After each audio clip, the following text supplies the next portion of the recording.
Well, I hope that was recording. The phone just rang, so hopefully we're recording all that time. But so yeah, we watch YouTube videos of people doing stuff, but we don't do. And it's kind of interesting. I guess it's like watching TV or a movie of somebody doing a great adventure, but you can watch Mission Impossible and appreciate all that stuff, and you don't have to join the Secret Service. So maybe that's why watching this salad video is inspiring for people. I would hope the losing 50 pounds might inspire. You know, there's this thing called clickbait, and in the title, probably call this video, you know, I'm not very good at titling my YouTube stuff. There's other people that are better at titling to get clicks, but I like the facts, and so I'll probably title it, I lost 50 pounds with the Dr. Gundry diet, the salad I make, or something like that. The salad I make, the Dr. Gundry salad. You know, and I even use Dr. Gundry's name. I hope he doesn't mind. And if he wants to sue me, that's fine. I didn't make any money from this. Because I'm not monetized on YouTube, because YouTube, don't get me started, demonetized a lot of people that had different beliefs a few years back. So, I think Dr. Gundry does great stuff. His book was recommended to me on a flight where a guy elbowed me for an hour and a half because he was a first class guy, and then after he read his book and elbowed me for an hour and a half, we were on a Southwest flight. He's normally a Delta first class guy, so he couldn't believe how small the seats were. But we talked for an hour and a half after he put his book down, and I fell in man love with the guy. Not like the guys in West Hollywood, but just a deep respect for a highly intelligent, accomplished man that had accomplished things with his education, his family, and philanthropy, I think is the word. You know, just what he does to give back to his community. And I really liked the guy. So I asked him before the flight got over, you know, I like to listen to books. I'm not a very good reader. So I also don't like to waste my time on a book that's no good. Somebody once said they don't read any new books.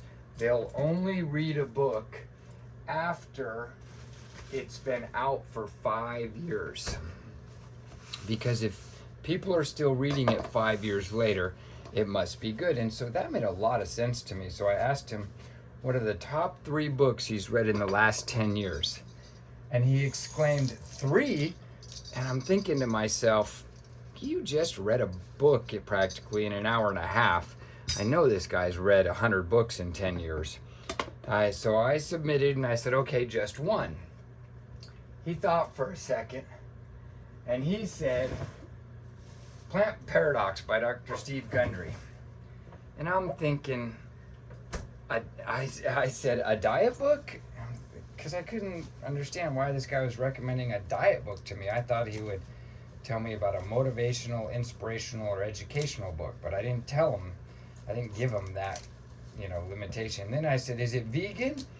And before he could answer either question, I said, never mind, I'll just read it. I appreciate the recommendation. When you ask somebody for something, it's best just to take their information and don't tell them why what you're asking them is the wrong answer. I'm asking him. He's not asking me. So anyway, I texted it to my girlfriend because I don't read and maybe she does. And she's also really fit as far as one of those fitness models, you know, in previous years, and works out 7 times a week and low body fat and supplements. Unlike me, I eat whatever is cheap and right. And I texted it to her, got back to town 3 weeks later. She read the book and she said, it looks pretty good. You know, we talked on the phone about it. And she says, yeah, it looks pretty good. So I was happy that she thought it looked pretty good. And I came home to this wonderful dinner. I think it had chicken, broccoli, and sweet potato. And I thought, oh, that was good. And then she says we can have fresh wild caught salmon, and we can have pasture raised organic chicken. And so that's what we basically ate for the next 2 months, and some other things. And I stepped on the scale for the first time in 2 months, and I'd accidentally lost 20 pounds. So I went from 210 to 190, and man, I was motivated. My pants were a little loose, and I went out of town on work for 3 months, so I bought a scale, and I scaled in every morning, and every month for the next 3 months, I lost another 10 pounds on average, for a total of 50 pounds in 5 months, and just felt really great. Bought all new clothes because I went from a 36 to a 31-inch waist, and it's been 3 years and I'm not looking back. I don't eat Dr. Gundry food all the time, so don't think that I'm, perfect. But what I did do in the 5 months, because I never dieted for 35 years, so to speak, never didn't want to do that yo-yo, and I watched my relative that raised me, watched the yo-yo effect of dieting and then gaining it all back plus 10 pounds, dieting and gaining it all back plus 10 pounds. So I saw dieting as something that doesn't work, but what I didn't know is that it does work for some people if you stick to it and don't go back to your old habits and give up and just do it all. So yeah, this little knife is not going to be good for, I like the feel of the big knife. So the Dr. Gundry Plant Paradox I highly recommend, and he has a lot of supplements that he sells. I meet people all the time that are obese, and they say, oh yeah, I know Dr. Gundry. I get all of his supplements. And I look at him and I go, it's not working for you. Like, why do you get his supplements? Because they've been doing it for a year or two. And what I found out is they don't follow the whole program. They're eating a bag of Doritos and they're obese. Now, if I have a bag of Doritos, I'm not going to get obese, but I never had a bag of Doritos in the 5 months. I stuck to the plan. So I think that is the key, is sticking to the plan and not deviating. Once you achieve the results, then you can possibly deviate. But until you achieve the results, don't deviate from the plan. If about a year after I hit my goal, and I didn't set a goal out to lose 50 pounds. I only set the goal after I achieved the 20 pounds. So one thing I would say is I didn't really have a goal. I was just kind of going for it. A lot of people say, oh, you got to have a goal, but 30 or 35 years carrying around this 50 pounds, I couldn't even conceive of a goal. My goal was just for the day to eat the diet that I was supposed to eat and not have a cheeseburger, fries, and a Coke. And so I guess that was my goal. It was very one day, not try to tackle it all, because if I tried to tackle it all, I think I would have failed. So once I lost 20 pounds, I realized that a reasonable goal would be another 30. And that would put me at the right weight for my age and height. 6 foot and now 55 years old. So I was 52 or whatever. So I settled on about 155 to 160 for my maintenance weight to give me a little fluctuation. And then a year or two later, I ended up going below 155 a lot. So I ended up changing my fluctuation from 150 to 155, and for me that's comfortable. Occasionally I'll go a pound or two above 155, but then I just dial it back. Today I scaled in at 153, so going to Thanksgiving meal, I'll eat like a normal human being, probably till I hurt, and then that'll be it, Kind of munching on these vegetables. Normally I make a Dr. Gundry shake, has spinach, arugula, any kind of good lettuce I want to put in it, 1 avocado, 1, 2, or 3 juice lemons, lemon juice from fresh lemons, some ginger, some, what's that orange stuff? Turmeric, fresh ginger, and salt and pepper, of course. Sometimes we put in some broccoli sprouts because they're supposed to be healthy for you. I used to put carrots and celery in it to give myself more, variety, but now I don't do that so much. And I grind that all up in the NutriBullet because I think it makes the best drinkable shake, and I like the platform of NutriBullet rather than just a regular blender. And that is what I had every day for breakfast, so I wouldn't be hungry until the snack at lunch. And then I had the lettuce tacos, and then the nuts, and then I would always carry around a Ziploc quart bag of carrots, celery, radishes, and beets. And sometimes I'd throw some broccoli in there or some cauliflower. I never liked cauliflower, but I learned to like cauliflower because it's got double the protein of it. I think broccoli has 8% protein, and I think cauliflower is around 13% protein, so it's almost double what broccoli is. It's really a good source of protein.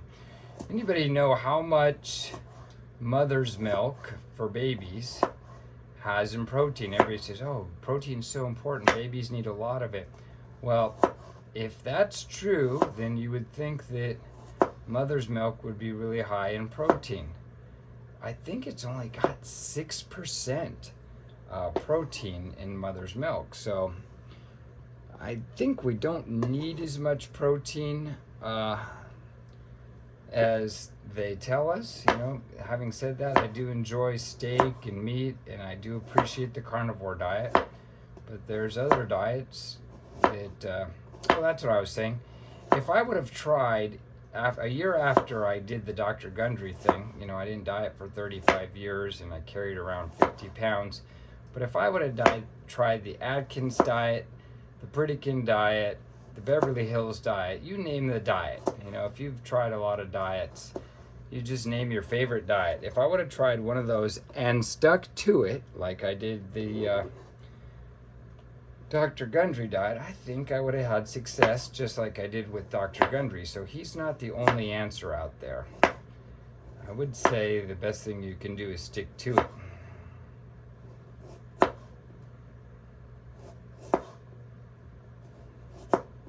Exercise.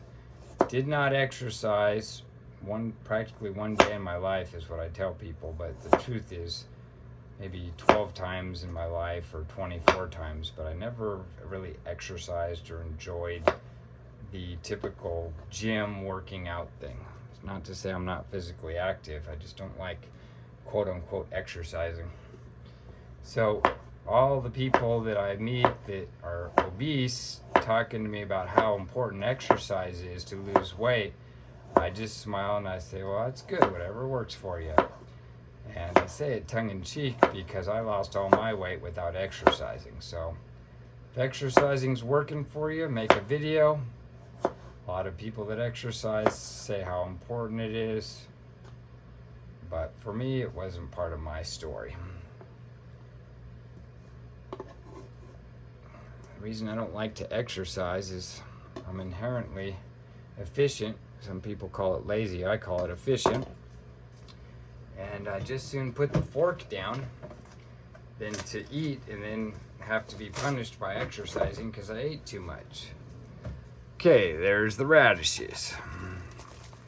And you see, I could have made 10 salads in the time that it's made me to cut the radishes and the onions. So now here's something that's kind of interesting. Is this interesting? No, this is just broccoli. I got one of those cool European things. It's like a cross between broccoli and cauliflower, and it's got little spiral cones. The first time I saw it, I was at a farmer's market in Slovenia, and I was just amazed.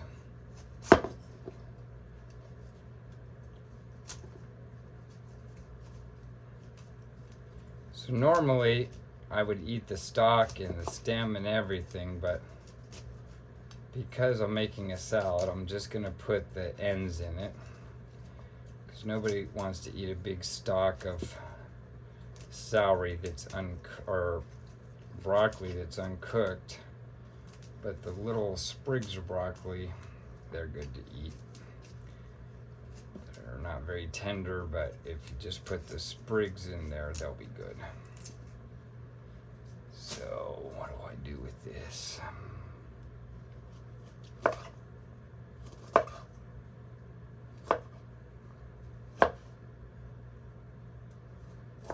Make sure that the bites aren't too big. I love chopped salads. Whenever I go into my favorite restaurants and I order a salad, I ask them very politely if the chef's not overworked and he's got time, if he could please chop the salad for me, because a chopped salad just blends all the flavors of everything together, and then you don't have to fight the salad with a fork, and you can just basically shovel it in your mouth. Not that shoveling anything in your mouth is good, but I do enjoy just eating my salad. Don't enjoy cutting it, that's for sure. As you'll see by this video, cutting can be very tedious and time consuming and messy. So I like it when I go to a restaurant, somebody does the work for me and chops my salad.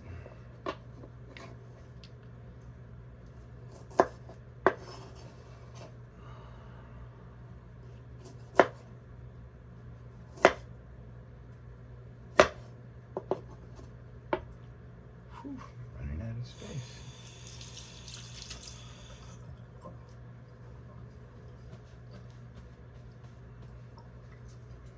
So what else do we have? We're gonna put beets in it. We're gonna put the lettuce in it.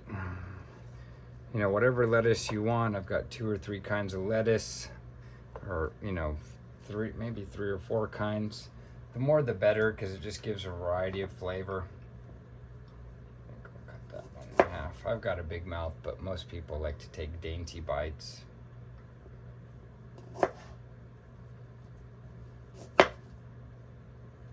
This is probably the messiest thing I've cut.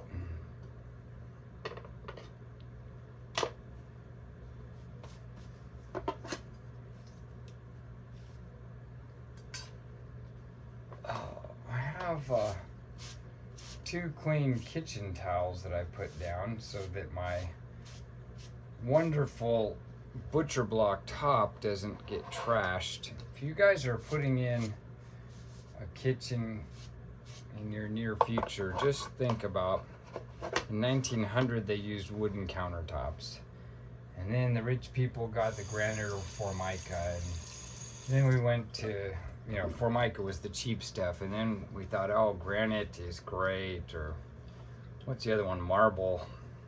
And now wooden countertops have come back in fashion, And if I put in 3 kitchens with wooden countertops, and if I had it to do all over again, I definitely wouldn't use wood. So, if you're looking and admiring my wood countertop, it's not all it's cut out to be. Especially in a rental, where they don't keep it dry and they don't oil it regularly. I do have a big glass bowl that's huge. It's bigger than the other one I have. I got it at a thrift store because a lot of people get rid of cool stuff they don't like. I did get 3 or 4 fresh mushrooms just to put some mushrooms in there. Like I said, I don't care for mushrooms, but it's another Dr. Gundry approved thing, so I just try to put all kinds of stuff in here. I would normally get a red beet and a yellow beet, but today I just got a yellow beet. And I'm peeling it so that we just have the yellow. Beets do stain stuff, so be aware. If you're having a beet in your process, just wash your hands and try not to get it all over you.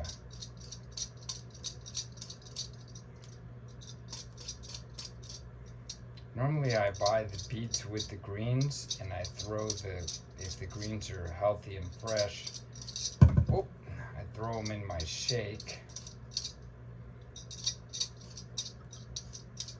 to get whatever nutrients are in the greens of the beet, not just the beet. But today, the 3 beets that they sell for $2.99, they just look mediocre, so I didn't buy the whole bunch.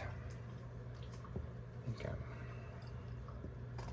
So cut it in half, dry it, because it's going to get wet naturally from the beet juice. I don't want to have extra water.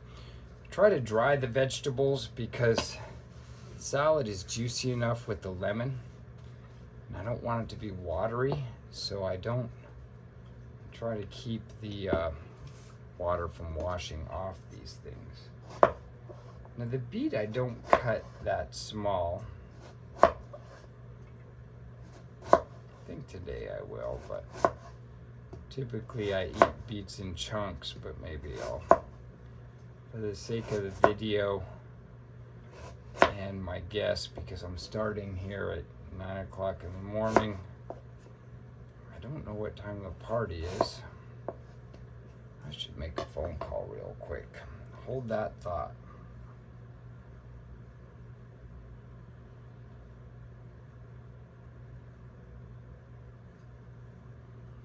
Let's see, do we get a text back? No, we did not. Oh, 1 p.m. Okay, great.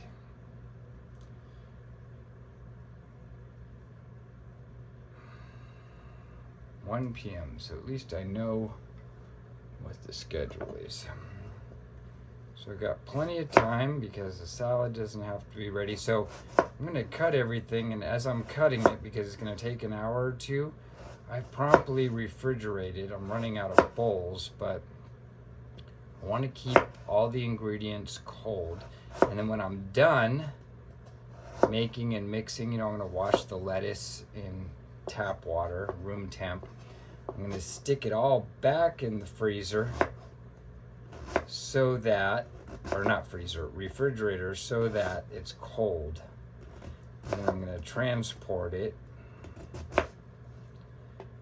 for a half hour, and I'll put it in a blanket because I don't have maybe I'll have a cool box, but I want to try to keep a salad cold. It's better to eat it when it's chilled than lukewarm, so I'll definitely do that. Look at this bowl. This guy made it and gave it to me. I gave him an armoire, and he had a wood lathe, and his hobby was making artistic bowls. So.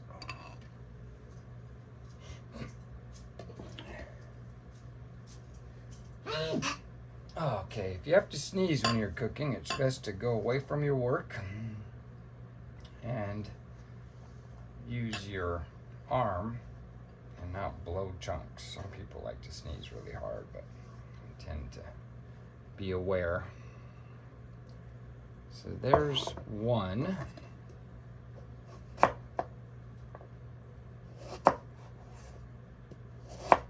I've never cut a beet that thin before. Here, I'm going a little thick already on the second half. It's definitely a slow process. People say, Mike, can you make your salad? And I'm like, well, I gotta go buy I have vegetables. And it's like, you don't have the vegetables. I mean, I can just start pulling vegetables out and cutting them, but I like to put 10 or 20 ingredients in my salad. I try to get everything I can. I forgot the olives. That's the one thing that I put in the salad that is packaged or canned. So I was listening to a video last night, and this guy says, what's highly processed food? Because that's what they say is causing us lots of problems. And he says, well, highly processed foods are like wheat, cereals that are ground down, and that's highly processed. Chips, medium processed is like milk and butter. And I thought about it, and I thought that's why the goat butter isn't terrible. It's medium processed. Yes, it's processed, but it's not highly processed. So it's something interesting to think about, because I was thinking about the orange face guy, who I affectionately call the orange face guy. He has hired this guy named RFK to run the healthy food American thing. And my one thought is I want to be healthy and I want Americans to be healthy, but I also believe in capitalism and corporations. So it's a fine line between telling me as a capitalist and maybe a business owner how to do my business and what I do. And my one hope is that the government won't screw it up for businesses that want to make something that people want to buy.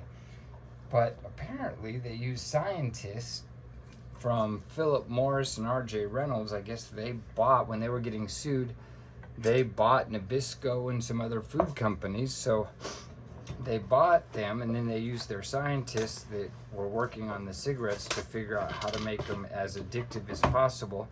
They used those same scientists to figure out how to make the foods that those companies create as addictive as possible. So I'm not sure what the balance is there, but I'll probably find a balance. I hope so. So avocados. What else do we have? Oh, we've got these little onions. Let me do the little onions right now. Now the little onions, I'll go ahead and use a lot of the little onion, the top and the bottom. I'll just cut the roots off.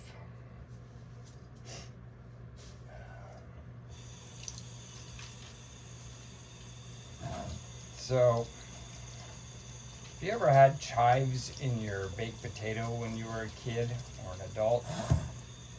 I don't even know if we ever had chives. We just had the tops of the green onions for the salad. But I learned later that those aren't chives. Chive is an actual plant. A green onion gives a different flavor than just a regular onion. So some people that don't like regular onions don't mind green onions.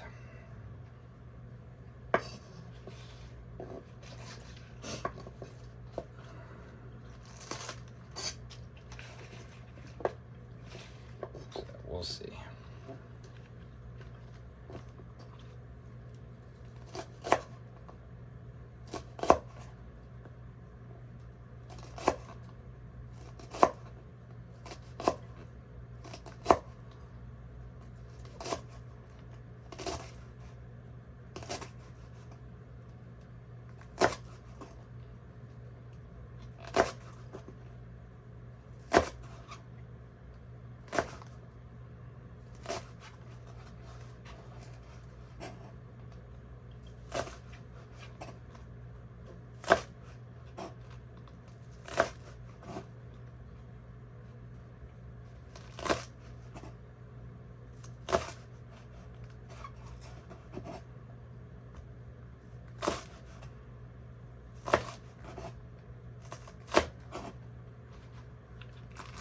I'm already getting hungry thinking of this salad. I can already look forward to tasting it.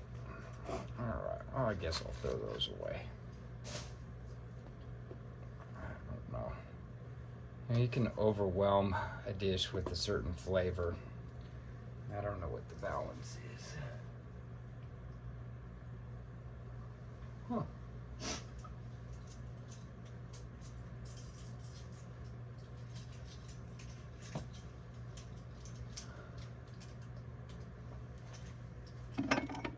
Running out of containers to put my stuff in.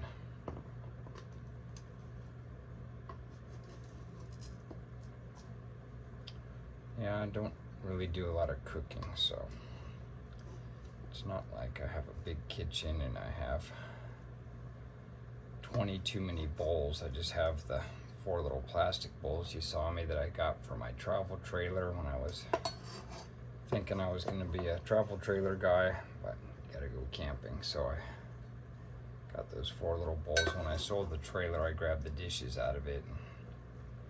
Most of it all I don't use, but I thought, I don't even have any cereal bowls because I don't eat cereal. That one white bowl you saw me use, I bought that as an individual cereal bowl because I was going to have oatmeal and I needed a bowl. I didn't even have a bowl in my kitchen. All right.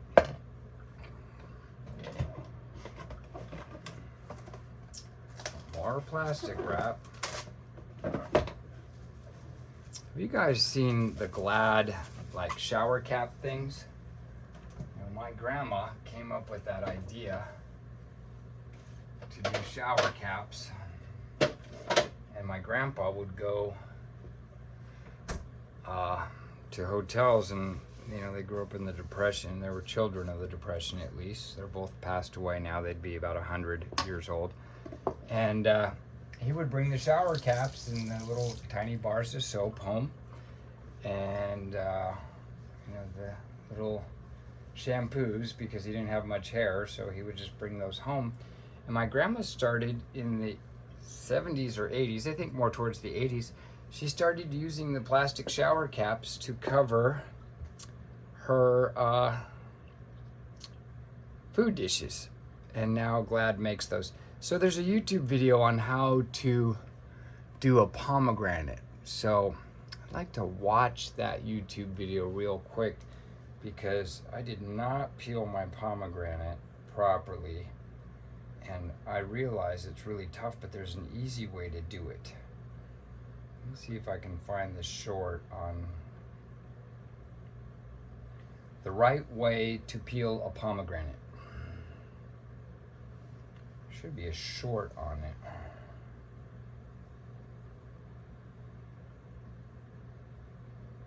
Yeah, quick and easy pomegranate. 1 minute. Watch this. Wash it. Cut the top off.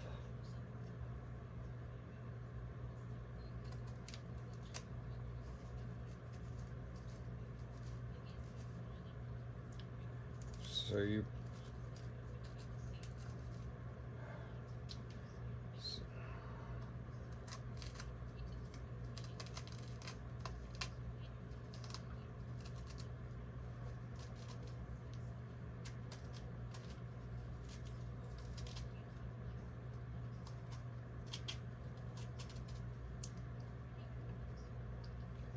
so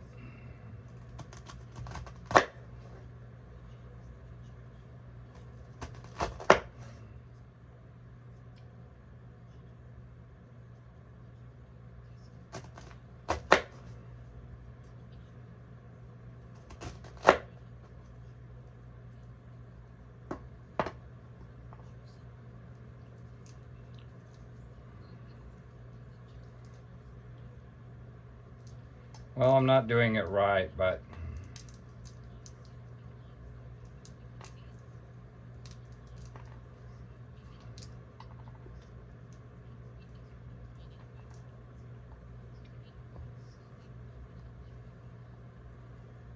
yeah. Well, my pomegranate isn't like the one in her video, but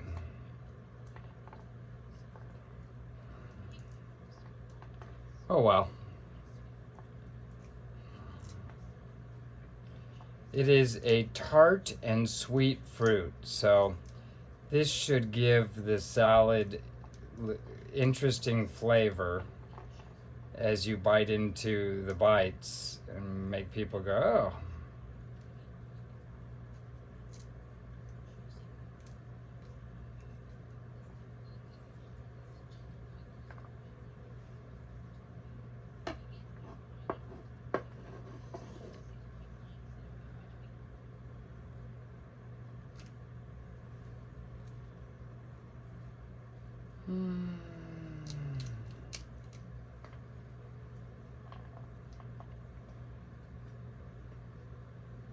Well, this towel is definitely scored with pomegranate juice. There's an easier way, so just YouTube search it. I did this for expedience sake. I didn't do it exactly right, but oh well. I've seen some really cool pomegranate. Oh no.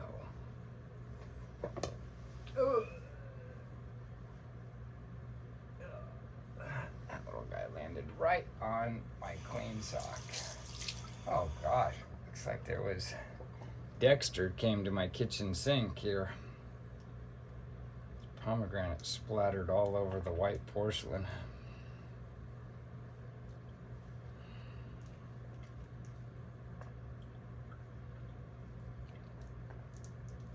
So I've been watching some funny videos about going to Thanksgiving with family members. And you know, you're not supposed to talk about religion or politics or anything controversial. There used to be a great philosopher. I don't consider him great anymore because after he got deplatformed on Facebook, YouTube, and Twitter and Instagram, his income went to zero or practically zero because he had no way to, put his content out. So he swore off talking about politics. His name is Stefan Molyneux.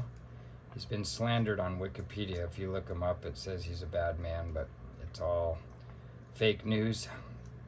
And he just stopped talking about politics, and it was really sad because he really had an interesting take on politics that I learned a lot from. But he said, you gotta talk about politics at Thanksgiving because it's so important that you gotta get the message out. And I thought that was really interesting. It's like, don't go to Thanksgiving and not say what's important. It's your family. Share with them and have dialogue. The problem today is that we can't have civil discourse. People just want to fight and say, I'm right. So I really like having dialogue about politics. I've lost one of my relatives because he said if my political zeal is too much. And I'm like, I don't know, I'm making a salad video and I'm talking about politics, so he's probably right, but I think the politicians on both sides are screwing the people, and that's why we're talking about politics so much. It's not one guy, it's the guys before that guy. So anyway, that's my take on politics. All right, so there is half the pomegranate and twice the time the lady in the short said. She said I could do it in 1 minute, but apparently she was not telling the truth. Let's see if we put them. I got running out of containers here. Hope I'm getting to the lettuce pretty soon. So I'll get the lettuce after I prep all this time-consuming stuff, and then I'll wash the lettuce in the sink, and then I'll get the avocados and the cheese and then the lemons.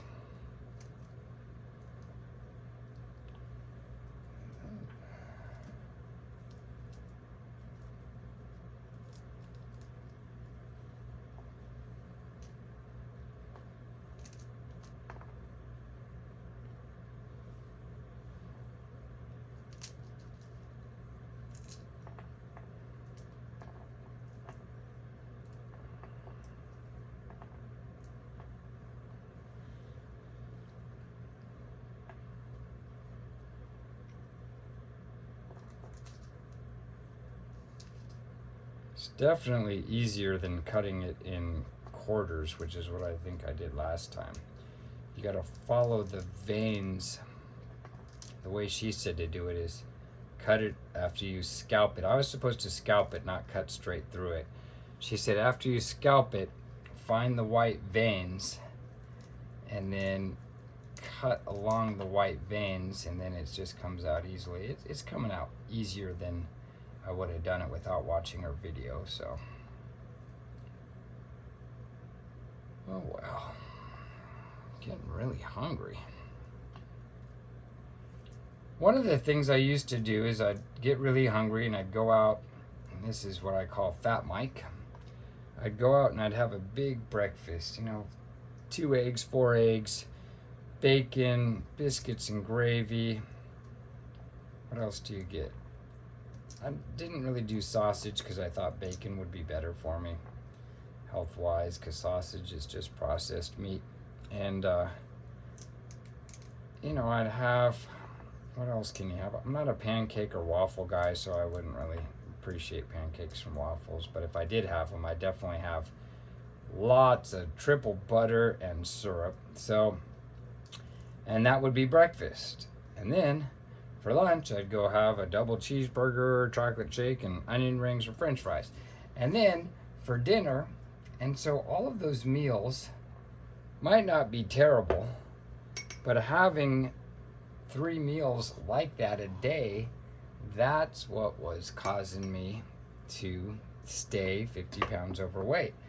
So now I've found that I'm hungry and I just don't eat, and then breakfast goes by, and then maybe I'll have lunch. But if I can abstain from having lunch and just have a big giant dinner, that solves all of my eating stuff right there, just by not having 3 meals.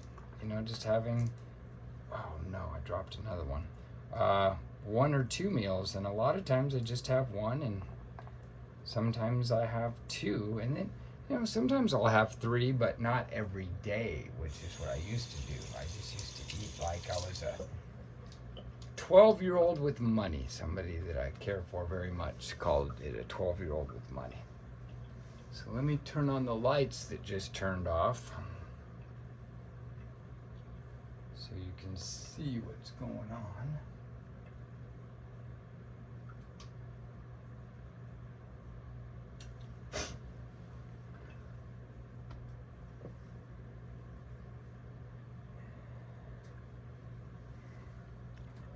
Right.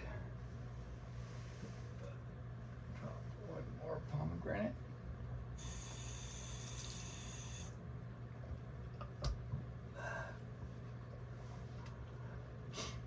So this mild feeling of hunger will pass, and then I will be over the feeling, and then when I eat, I'll probably be in a keto. Is anybody on the keto diet? I think that, I don't know, I'm getting them mixed up, but I think that's where you try to go into ketosis, which is you try to get through a, come on. Oh no, I dropped another one. Maybe it dropped in the pocket. Try to get through a day and not eat for 16 hours. And then you can have an 8-hour period where you eat. Apparently, if you can not eat at 12 hours and go 4 more hours, your body goes into ketosis, and it does something to release fat or use the next meal you eat in a better, more healthy way. So part of what I've done after Dr. Gundry is I don't eat like crazy, and I try to let my body go into ketosis, and then I still attempt to eat healthy.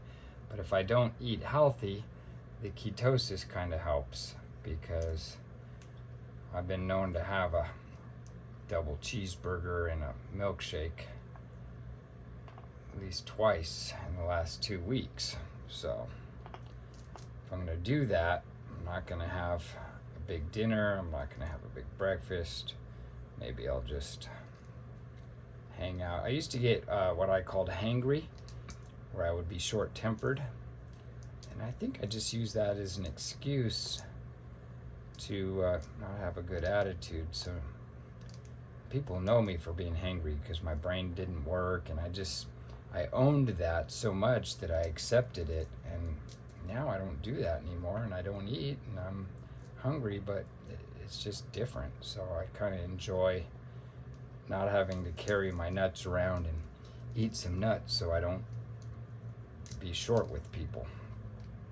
It's not to say I still don't get short, I just don't feel like I do as I did. But you'd have to ask somebody that's around me when I'm hungry if I'm short. Some people still say I am, but I don't feel it like I used to feel it when I let it control me. Still will have a handful of nuts, but not because I'm at risk of getting hangry, just because I'm trying to eat because I'm stuffing a feeling or something. Most of the time when I eat now that's not a meal and I snack, it's because I'm just bored and I feel like I want to eat some cheese or some nuts or something. Or I want a steak or a burger, but I don't have the ingredients, so I'll just take a handful or two of my Dr. Gundry nuts.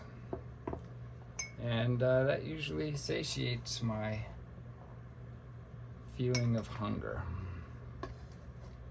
Not the perfect way, but much better than the cheeseburger I'd get if I leave the house. Alright, so pomegranate's done. I mean, can you imagine making this salad? You can't do it in 10 minutes. It's not possible. More plastic. Please leave a comment and a thumbs up if you're watching this long, because this is silly. So I had some celery, and I think I had it for a week, and I cut the end off of it and I put it in water. I thought it would react like carrots do. You know, if your carrots go limp, like the celery was a little limp, it wasn't crisp. All you do is you cut the carrots up like you normally would, and then you submerge them in water, and then the carrots hydrate with the water, but it doesn't appear that celery's working like that.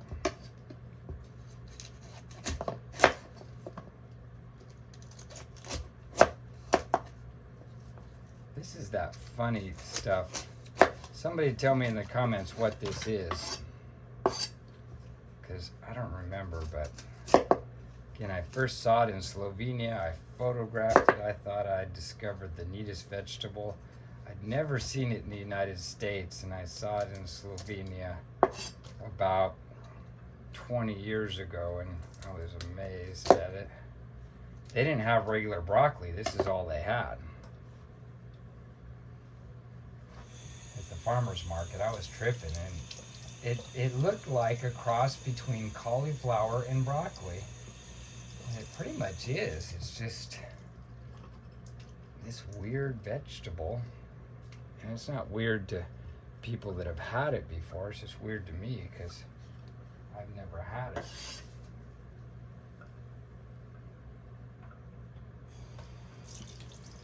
So put that cauliflower looking thing on the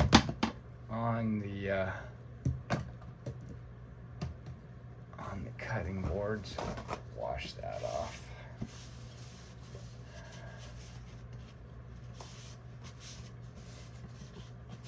It's bamboo cutting boards. Now, if you're a overly hygienic person, which I like to think I am, but I'm obviously not.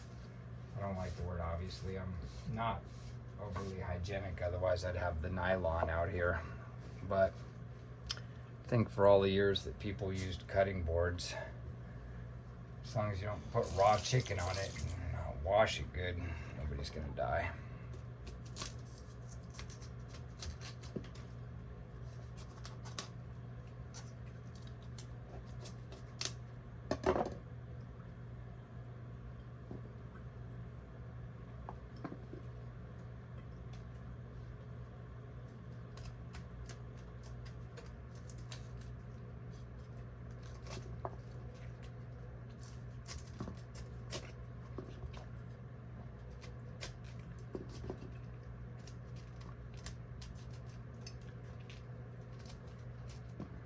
never cut one of these. I don't think I've ever bought one of these either. So this is a first for me, but it's Thanksgiving, so I decided to go all out, trying to make a wonderful salad that people will eat that don't normally eat salad. It's funny when somebody says they like salad, then I watch the little dab of salad they take. It's like, yeah, I really like salad. I take a giant bowl if I can get it and try to fill up on it. All right, so I'll just stick this in with the broccoli, and let's see what else we have. I'll check the celery. You know, I like celery. I like the texture of it. So hopefully I'll be putting some celery in. I think I should cut these so that they're all right size pieces. Nothing should be bigger than you can stick in your mouth, even though I'm messing up the cool look of them. That's a pretty big bite. Most of these bites I could handle, but some people will not appreciate a big mouthful of. Yeah, that'll be fine. Okay.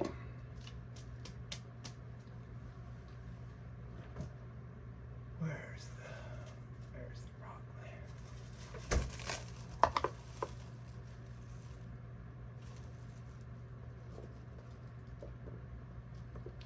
So, as far as having salad, I have 4 bowls of cut vegetables. 4 or 5 or 6. You guys have been counting, not me. And the funny thing is, it's enough vegetables to fill anybody up. You know, if I ate this bowl of vegetables, I don't think I'd be able to eat that bowl, that one bowl there. And we're having Thanksgiving dinner, so I'm probably making enough salad for 10 regular people, but I'd rather bring a big bowl and have people eat as much as they want than run out, because there's nothing like having a good dish at a potluck style thing or any style and liking it so much you want more, but everybody else liked it so they ran out. Deviled eggs are a good example. Oh, I was supposed to do my eggs. Let me see if I can boil some eggs, but then they won't be cool. Maybe I can just put them on top as a decoration, slice them. There's enough time, I'll probably do that real quick. Boil some water and put some eggs on. So did I go over the ingredients? 2 or 3 or 4 kinds of lettuce. I don't use iceberg. You saw everything I cut, which was onions, broccoli, carrots. I would put celery in it. 2 or 3 or 4 avocados. Can't put too much avocado in your salad. Just imagine having a avocado salad, but this is, you know, if you go heavy with the avocado, you know, it's not an avocado salad because it's got everything else in it. I'm gonna put pecans, walnuts, lemon juice, balsamic vinaigrette, just a splash of it. If I want to, I can put some olive oil in it. Just depends on how crazy I feel. You know, olive oil is supposed to be great, but if you don't need it, you know, you've got plenty of avocado.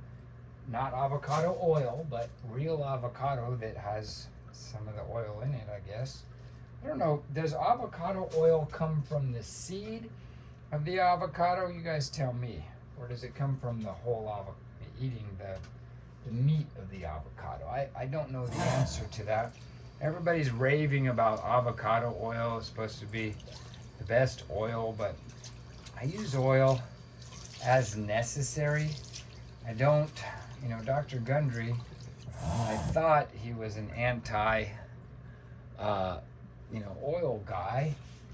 And then later in learning about him, I found that he's promoting olive oil. I think he even sells it. So I don't know if olive oil is something I want to eat or something that's good for you, or it's just a gimmick. But as far as the oils go, avocado oil is supposed to be one of the best.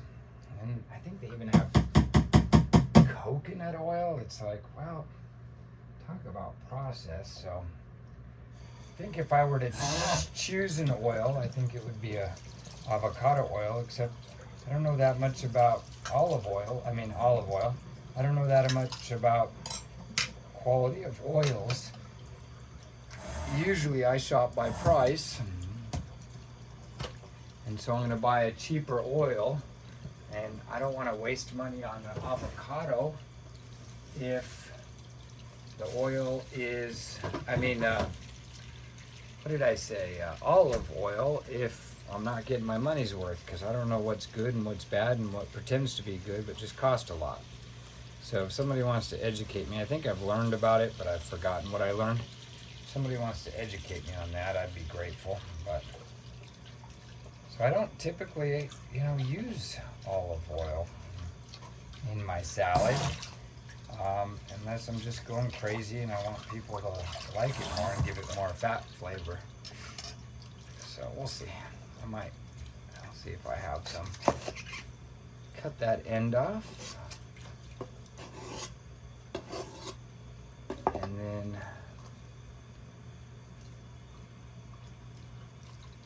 another thing about the bagged vegetables is people just take it out of the bag and they don't look for rotten spots. And oftentimes, even in the nice plastic containers, that spinach and stuff will have bad spinach, and then they just serve it. And it's just like, take the time to go through it and make sure it's good. It's what you would put in your mouth by yourself, because having some rotted spinach is going to taste terrible. Nobody wants to eat that.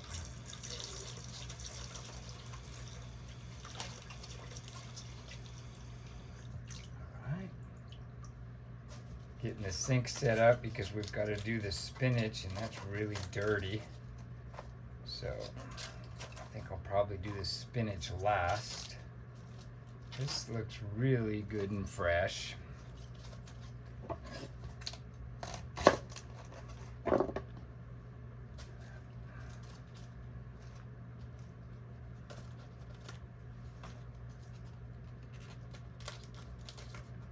Checking for bugs. I don't want to serve any protein unless I'm supposed to. So, that looks like a lot, right?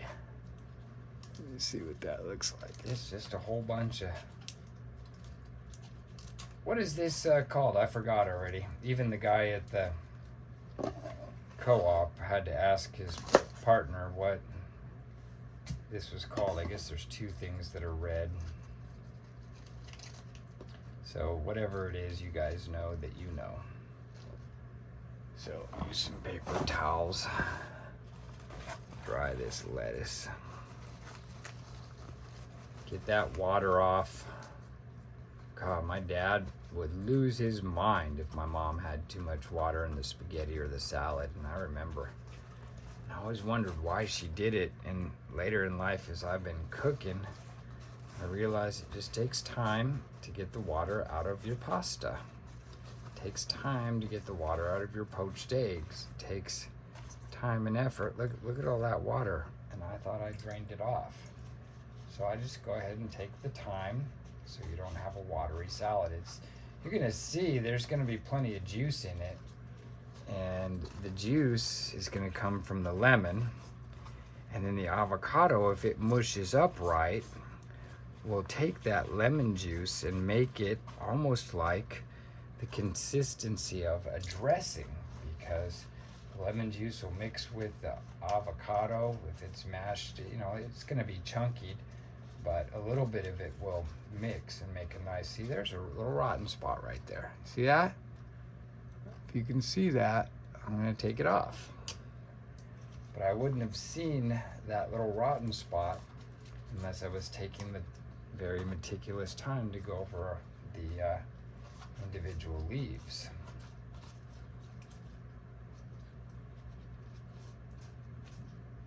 See, there's a little brown right there. We don't need that brown. So just take the little knife. You can just rip it off, but try using the knife. It feels like a butter knife right now.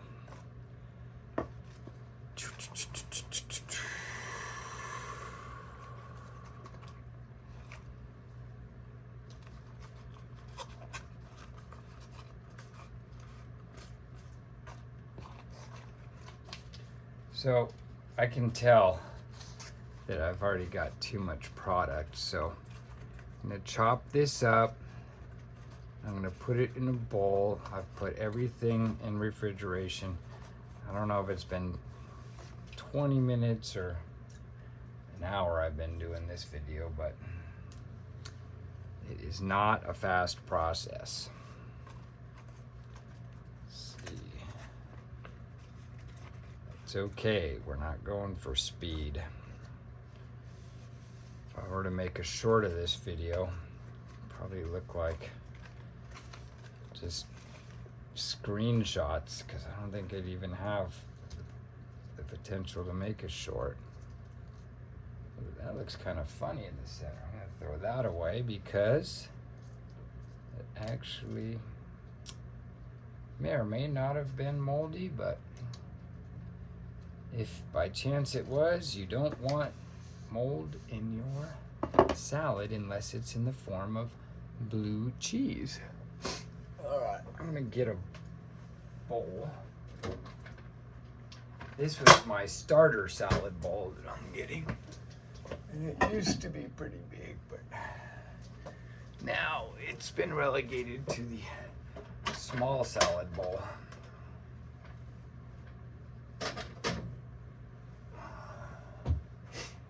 So if you have a bowl in your house and you're gonna put salad in it, and it's of course clean, it's been sitting on your counter for 2 months or 6 months or on your shelf, not a bad idea to rinse it out, dry it with a clean towel. I do obsessively cycle my towels 1, 2, or 3 times a week, depending on if I use them. So after I make all these salads, let these towels dry up, and then once they're dry, I'll just stick them in the laundry basket and put some fresh towels out. When there's a towel in my kitchen, I like to know that you can grab it.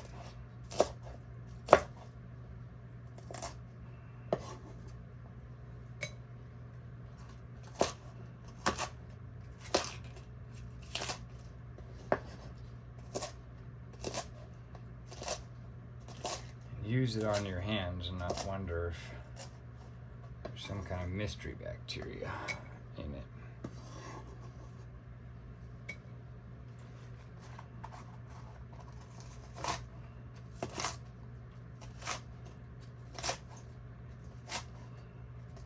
Imagine taking your fork and a butter knife while you've got your hot turkey and gravy and stuffing getting cold, and you're trying to cut your darn salad so you can shovel more food in your mouth so you can get seconds. Now that's what chopping everything in advance does. Makes it so you can just eat your salad. Heck, if you can fit a tablespoon in your mouth, I'd recommend just eating my salad with a tablespoon.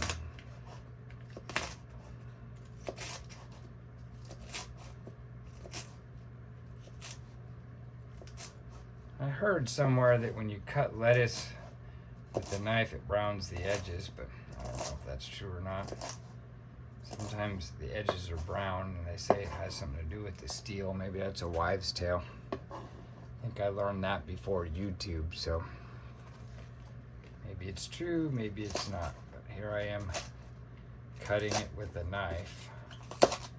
Somebody will tell me why I shouldn't, so feel free to tell me. Anything I'm doing wrong, let me know. Anything I'm doing that's helpful or that you agree with, I appreciate you letting me know in the comments. The comments fuel the algorithm and help YouTube know that people are interested in this type of content. So if you're watching it, that means you're interested, so I'd appreciate any interaction you can give. I think I'm 40 people away from 2,000 subscribers. For some people, that's not a milestone. 2 million is, but for me, I think 2,000 is a milestone. You know, let's talk about YouTube for a second. It's interesting. One of my videos that has the most views, that's grown over the last 3 years, it's not shrinking, is one of the generator resets that I show how to do on a deep sea electronic controller. And I made it because I wanted to make it kind of for myself so I could remember. Because after I would do the service, I'd always have to call a couple of friends, and finally I'd find one that remembers how to reset the computer. And so I just made the video, and then about a year later, it just started growing and growing, and it's still getting about 1,000 views a month 3 years later, because people are using it as a tool when they're doing their generator services. So I do like that. It's in the top 10 of my videos. And back then we didn't have YouTube Shorts. I think 3 years ago we didn't, or I didn't make it as a short, but it was a 1 minute and 10-second video. So I just edited it down to a 1 minute short. I think I cut off the back end, cut off the front end, because I could and still get the message across. And now that video is in the top 10 because people really like shorts, because they know if it has the answer, they're going to get it in 60 seconds or less, not a 10-minute video. I think if you can give the information you need that somebody's looking for in 10 minutes, they appreciate that, because so many things that are competing for our time, whether it's your kids, your job, your family, mowing the grass, whatever it is, I like to find what I'm looking for in the least amount of time as possible. And if I want an expanded explanation, I'll watch the 20-minute version, and I'll definitely get some nuances and more education as to why. And I'll learn some things that I didn't know that I wanted to know. But sometimes when I'm in the middle of something, I just need some answers. And that's what's nice about shorts, is sometimes they give you the answer. Sometimes they're completely worthless, but... Alright, so... Again, I'm making way too much. Stick that in the refrigerator.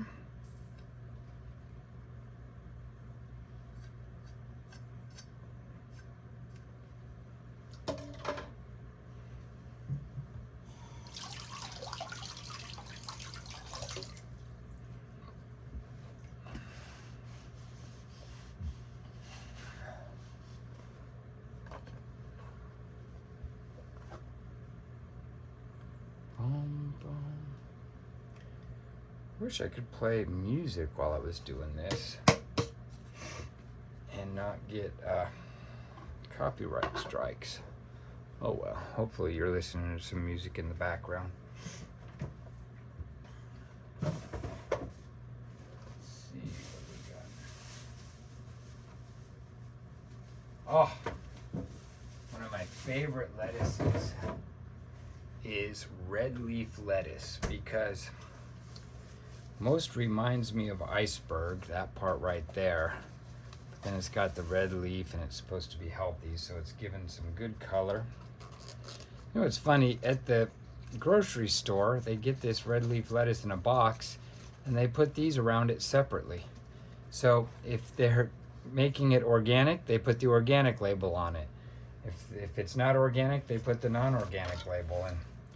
From some farmers that I've talked to, or people in the farm business, they say the lettuce sometimes is coming from the same field. So that either means that the whole field's organic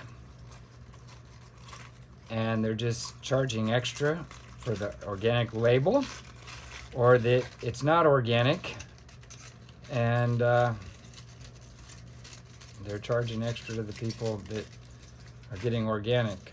I think they're just selling the lettuce rather than making two separate farms. I just think it's all organic. They just know people will pay more for organic.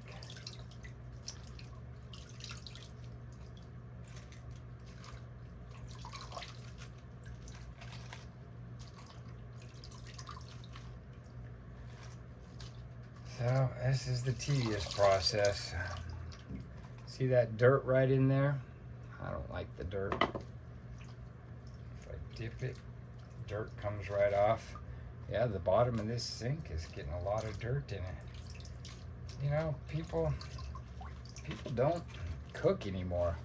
It's like people don't know how to wash their vegetables. And you know, I understand, because I actually kind of got into buying the spinach that was washed, and I actually had to admit that I prefer to buy the washed spinach, and it's just easier. But I'm thinking it might not be the best for us. Could be wrong. Maybe somebody will tell me why microplastics are not a thing, but there's some people out there that are talking about it like it could be a problem. Apparently the microplastics are from the environment, the manufacturing. Apparently they go into your skin. Yeah, see, here's some bad lettuce. So since I've got so much lettuce, I don't need to serve bad lettuce. Heck, I'll just throw that whole piece away. It's too bad. You wouldn't have noticed it. If you can see, there's like a lot of sand in this mix. I think I'm going to use a towel to tamp this down, because there's so much. I don't use fabric softeners. I use all free and clear, and I use 2 tablespoons of detergent. I follow some appliance guys, Ben the appliance guy, and some other appliance guys, and they're telling us that the amount of detergent that all these companies are telling us to use is way too much. So I think those guys, the appliance repair guys, are on to something. And it may sound crazy, but my clothes are plenty clean without over detergenting them. I also use the extra rinse cycle to get all the detergent residue I can out of my towels. Thinking about getting a salad spinner, but everybody that I know that has one from the 70s, 80s, and 90s doesn't use theirs anymore. So there's a little brown spot I noticed. I'm taking it apart. I'm looking for brown spots. I don't see any brown spots. I wash it. I don't see any brown spots. And then taking the time to dry it, I find a brown spot. So the more times you look at it, the more you'll find things that may be objectionable. Another brown spot. A friend of mine who is a vegan actually said that brown spots are rot, and you shouldn't eat rotted vegetables. It's not good.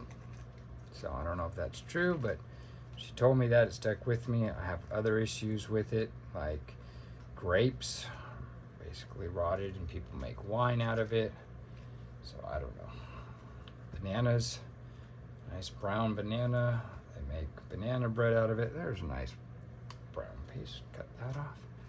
So, could be wrong, not sure. Yeah, the amount of water that's pooling up on these pieces of lettuce is amazing.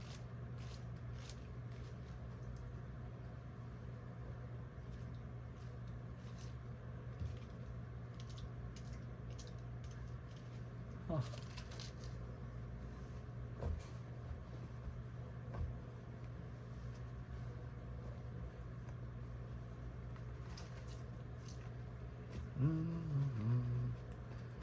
So after I make this video and I publish it, I'll send it to the family members. People say, "Oh, what's the recipe for your salad?" I just send them this 10 or 20 long page thing of vegetables. But it works with anything, you know. If you don't have something or you forget something, it's fine. Because there's so many ingredients in it that nobody will know that it didn't have it. I mean, what do people put in salad at a restaurant? Maybe a cucumber, maybe tomatoes, and some lettuce. So maybe some croutons and some dressing. So anything more than you do any other ingredients or that you put in beside that are just gonna make more flavors. So there's not a right or a wrong way to do it. I think the more you do and the more time you put in, probably the more it'll be appreciated.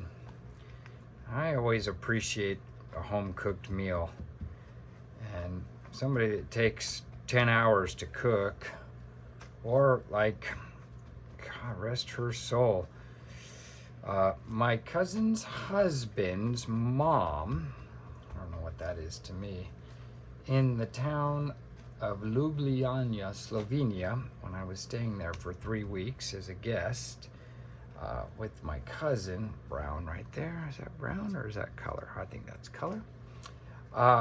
We went to her house because my cousin was doing something and her husband was doing something, either together or separately. And Grandma was going to watch the kids. And so I stayed with them. I guess I'm like a kid, or it was an event for the two of them. I forget what the reason was. We went to this woman's house. Wonderful lady. She cooked on probably a 50-year-old stove. Things I had never eaten, with this aluminum cookware that I had never seen, and made some of the most amazing foods, and I was just amazed. But she spent 2 or 3 hours in the kitchen while I was trying to entertain the kids. And, you know, it was probably special because it seemed like every time I would eat one of the Slovenian foods, she would look at me for my approval, and everything I ate was amazing, and I couldn't tell you what it was. But the flavors, and it was because of the love and care that she put into it, and these were the things that maybe she ate as a kid, you know, because Slovenia is an old country, and nothing was processed, you know. It was all real food that she cooked. It's just amazing.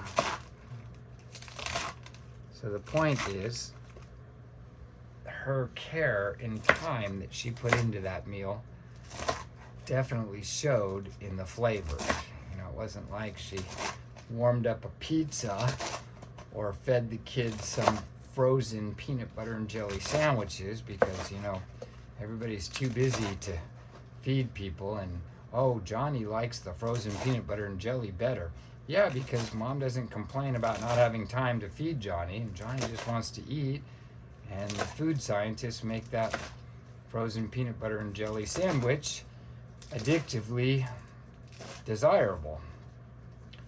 I mean, when I was a kid, making a peanut butter and jelly sandwich was the quickest, simplest thing you could do to eat. And now we've even taken spreading peanut butter and jelly on a piece of bread out of our repertoire, because on the efforts of saving time. So that's all right. Pretty finely chopped. You don't want to mush it up. You still want there to be a little bit of texture. Look at all that lettuce. These people are probably gonna get sick from all this fiber. That's okay. That's all right. It's not gonna kill them. All right, so I'll stick plastic on that. It's been out of the refrigerator for too long. So there's 2 lettuces, or types of lettuce. I would call them lettuce. Now we've got the romaine lettuce. I think I got 2 heads of romaine. Maybe I'll go easy and just give them 1 head because I'm gonna run out of room. And this thing is hard to toss. Sometimes I even can't toss it in my 2 largest bowls, and I end up splitting it up and making 2 bowls out of it just to get it mixed up. We'll see what today's gonna be.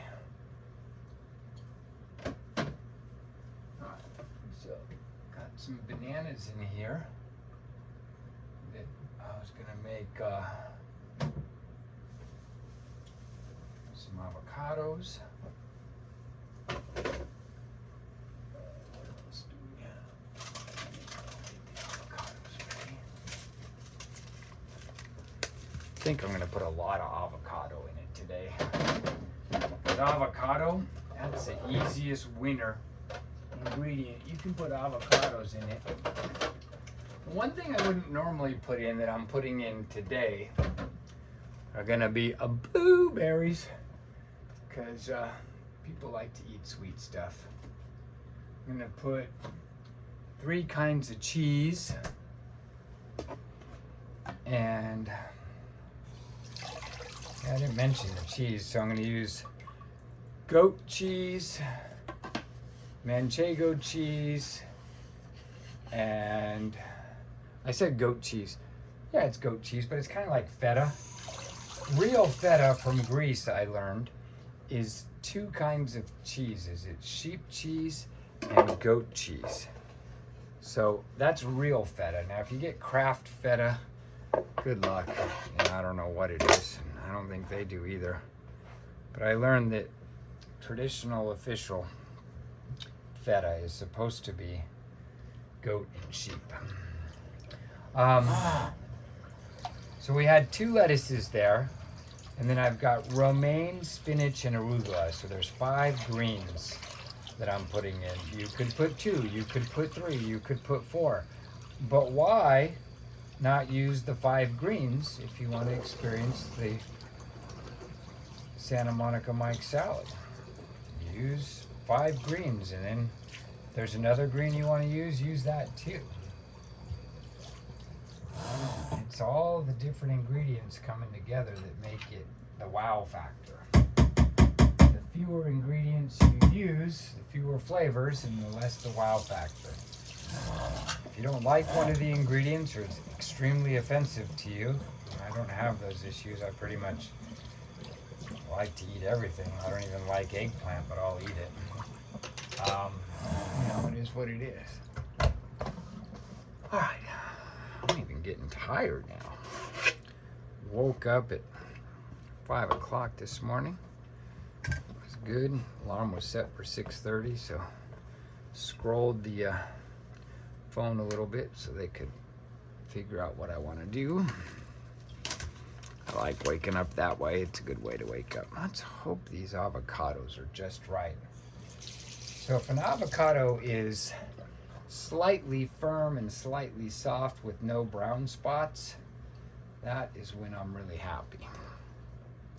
If it's too firm with no brown spots, I don't like that, because I like the meat to be just soft enough to mash for guacamole, but firm enough to not be brown and rotten.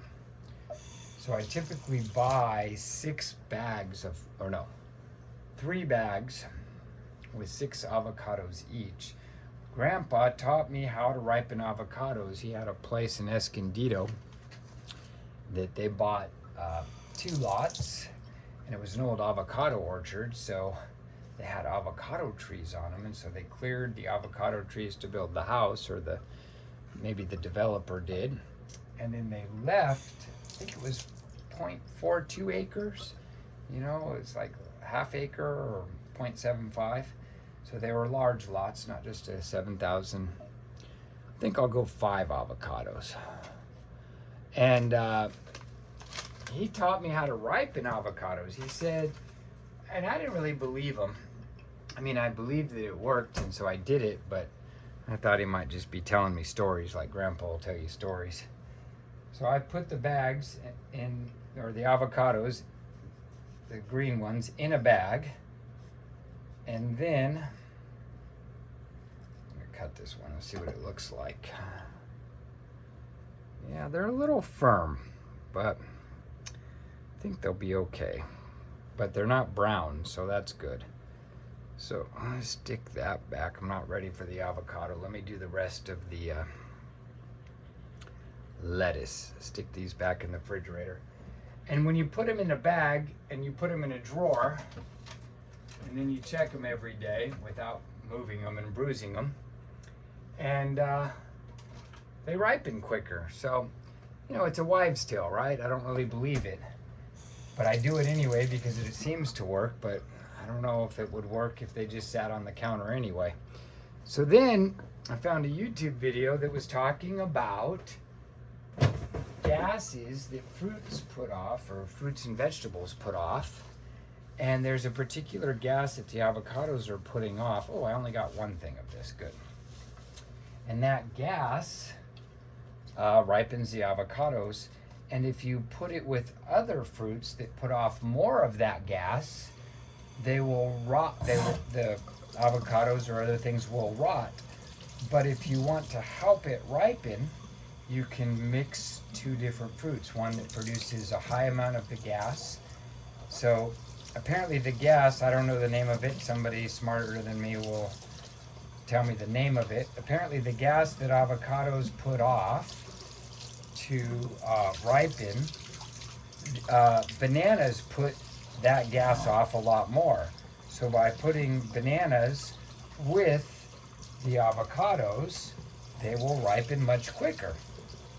So that's another trick I learned to ripen the avocados. If you need them to be ready in a day or two, or just quicker than natural, you can put a banana in with them, and the banana will help, in the bag, will help the avocados ripen quicker. And it's scientific. It's not just a story my grandpa told me.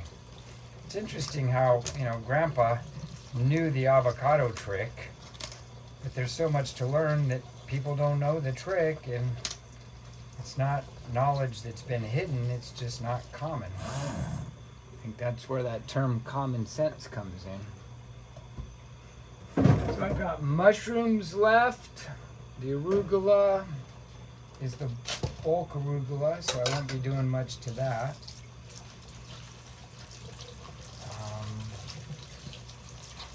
Yeah, this is looking really good. This romaine is very crunchy and it's going to give it a really good feel, this romaine.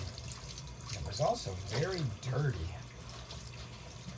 I don't think I'll ever have a stainless steel sink. I really enjoy white porcelain because I like seeing the sand and dirt from vegetables, for sure.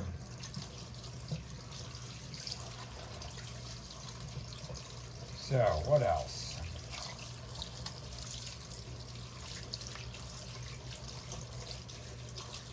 Yeah, I would not make it in the restaurant world because I'm not a fast sous chef. I'd have to pay them by the hour.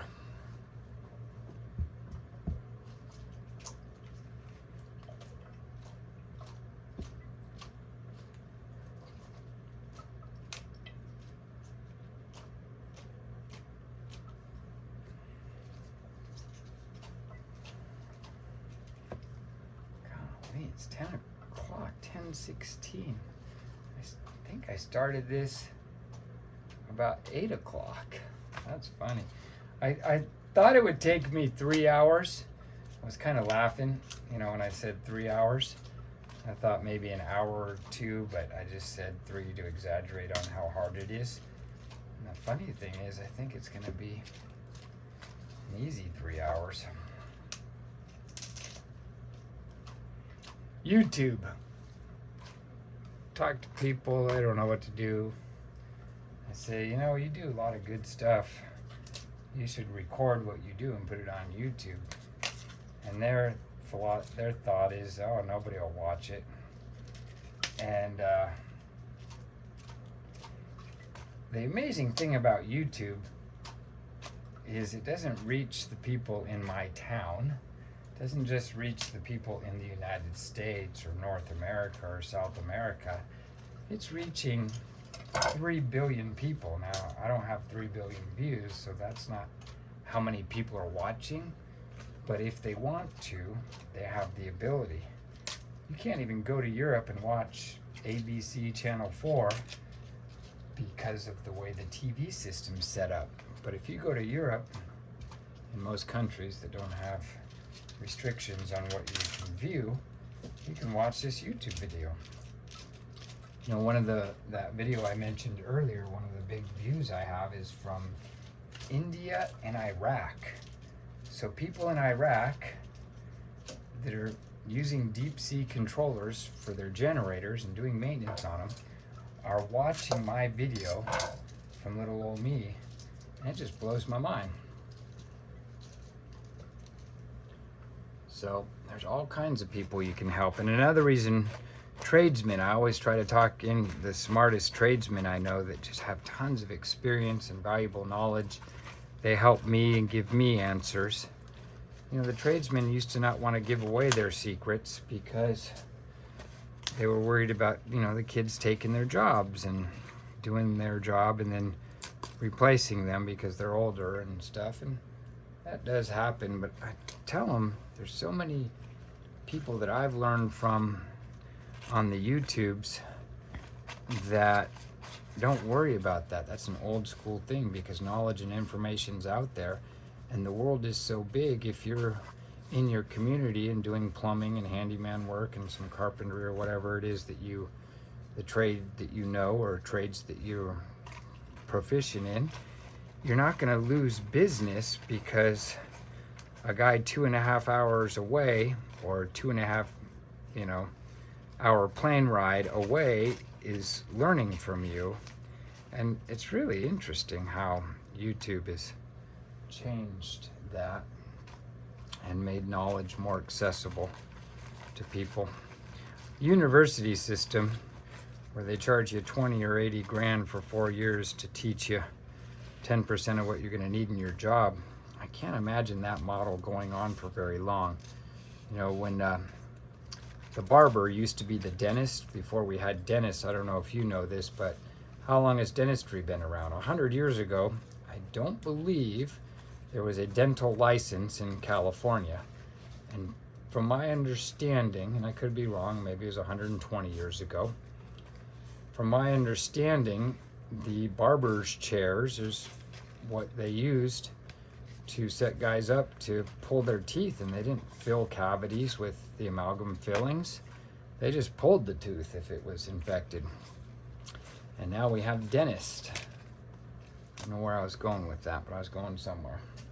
Oh, so the university system helped these dentists learn, how to be dentists, and that's a good thing. But now we're teaching basket weaving at university, and we're teaching disciplines that, social, logical, whatever, and people graduate and all they can do is be a professor or go work for the government on some scam of a program to study. One of the studies that they came out with recently is they gave cocaine to some kind of animal to see if it improved their sex drive, and I think it was like a $2 million or $200,000 the government gave to study for that, which I find very bizarre.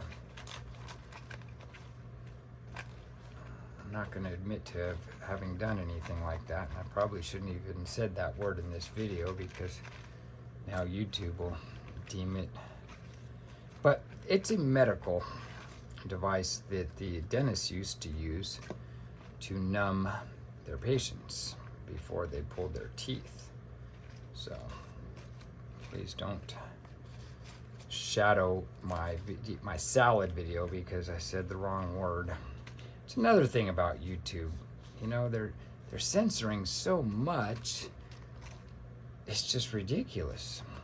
Whereas you can say all kinds of other stuff on regulated TV, but it seems like YouTube, for better or for worse, is punishing people for saying things it's allowing them to say it, whereas the mainstream terrestrial TV doesn't even allow them to say it because of federal regulations, but it sure is punishing you.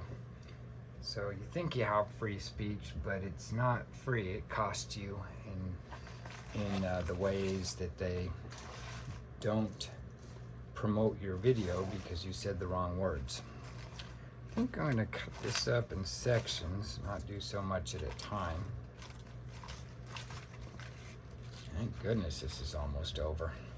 One of the things about cooking a big meal, or cooking at all, is it is a labor of love for sure, because the easier way to do it would be to just go buy it and do it. And I'm doing this because I love to make good food, and to hear people say, oh, it was good, or I liked it. If they don't like it, I like to hear that too. But I've never really had anybody say, the only person I had not eat my salad, and I was really excited for her to eat it, was my friend's kid's babysitter. And she was hanging out with the family, and so we were making a big meal, and she was, the parents invited her to eat with us, and she asked her mom and dad, and she was I think she's 12 or 10, but very responsible girl. I think she had good parents, and the little boys really liked hanging out with her, and she still liked entertaining them. She did not eat my salad. It was the only thing she didn't eat. And I was almost floored, because when I was her age, I would eat this salad and love it, until I realized she's a modern day kid. Her parents probably don't make a salad like this. Like, she's probably eating that frozen jelly sandwich thinking it's food. So I didn't take it personally. I did, it was more of an interesting psychological, like, wow moment for me to think that a kid would abhor a wonderful salad that all the adults loved, and I put a lot of heart and soul into it and time, but that's okay. It was an interesting learning experience. And her palate was probably different, at a young age, so it's all good. So look, that's how much salad's in there. I think that I screwed up and made too much salad again, but I don't mind. So, do we have inflation? These vegetables that I got, and there's a couple more in there, cost me, and I didn't get them at a discount grocery store, so, and yes, the neighborhood I live in and all that, yes, they're organic and whatever. $50 for vegetables for my salad. Imagine if I was making this salad, and it's going to feed a lot of people, but even if you're only feeding 5, you still got to buy a head of lettuce. You still got to buy, so you can't just buy 3 leaves. So imagine if I was making one meal that had a meat, a starch, and and a dessert. I mean, it would be $250 or more to feed 5 or 6 people. That's just amazing how much things cost nowadays. So if you're cutting and you see something that, that might not be good, just throw it away. We got plenty in here, so it's not like we're at risk of not having enough food. So don't throw it in there unless it's just 100% wonderful. And this I didn't cut very good. If you have one piece of lettuce that's too big and embarrasses one guest because they were using the shovel method and then the lettuce hangs, that'll ruin the whole point of this salad. So make sure it's all cut so that you don't have one piece that makes somebody feel uncomfortable.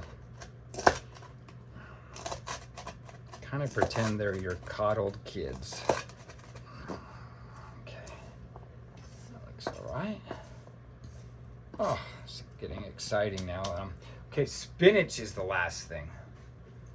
I might take a lemon and squirt it on this and toss it a little bit to keep it from browning. Maybe that'll help, maybe it'll hurt, I have no idea.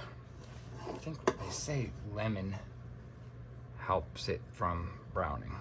Or, let me do that. This is not an advertisement. I'm not paid by these guys. But let me tell you, Chefin makes this lemon squeezer. I like electronic lemon juicers. You know, I have one from the 60s. On the bottom of it, the tag says like 1968 Florida Orange Citrus Growers Association. I guess they manufactured them to try to get people to juice oranges. And now I believe that the juice from 8 oranges to drink it down is not actually healthy. It doesn't give me the fiber, and it gives me the sugar from 8 oranges. So did I wash that? I think I did. I do wash my lemons on the outside, and you don't have to wash a lemon on the outside. It looks pretty clean, and you're not going to eat the outside. If you've ever been in the fields where the guys are picking the lemons and touching the lemons, and if you've ever seen the big bins they put them in, like pallet bins, and the hands and the equipment that touch them, they're dirty. And when your hands touch a dirty lemon, or touches your cutting board or anything, you know, it's not clean. So I just wash it, because then I know it's clean. So these are perfectly ripe. And then I'll just stick this in here and put some lemon juice. So I'm gonna put the juice or 2 or 3 lemons in this. So I'll just put this one in it now. And then I'll mix it up. And let me take this other lettuce down here.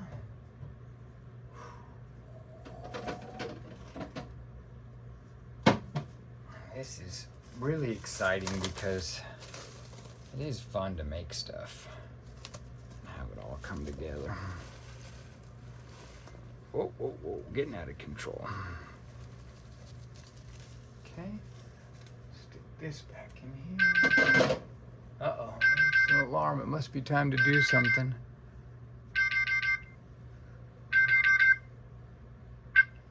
Yeah, it's getting late.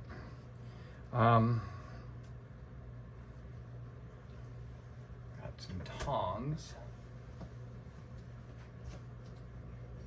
Supposed to use wood with salads, right? Guys, you're supposed to use wood.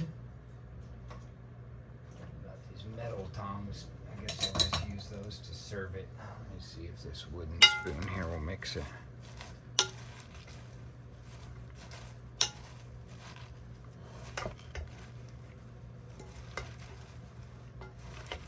See, that's kind of looking like your bagged lettuce, huh? Notice how the bowl is condensating because it's been in the refrigerator. So I try to have little processes. You know, I want my glass bowl to be cold. I don't, you know, I think part of it is it's all the little details that make a salad. And people that put their nice cold salad in a room temperature glass bowl, first thing that's going to happen is the glass is going to past the room temperature, 72, 75, 70 degree heat, whatever it is, onto the 34 degree salad, and it's not going to taste as good. Oh, this can be perfect. So I have 4 bowls of stuff to put in here, plus the spinach. So this is pretty funny. Even ran out of room with this one. And it'll settle a little bit too, but... Put the plastic on that.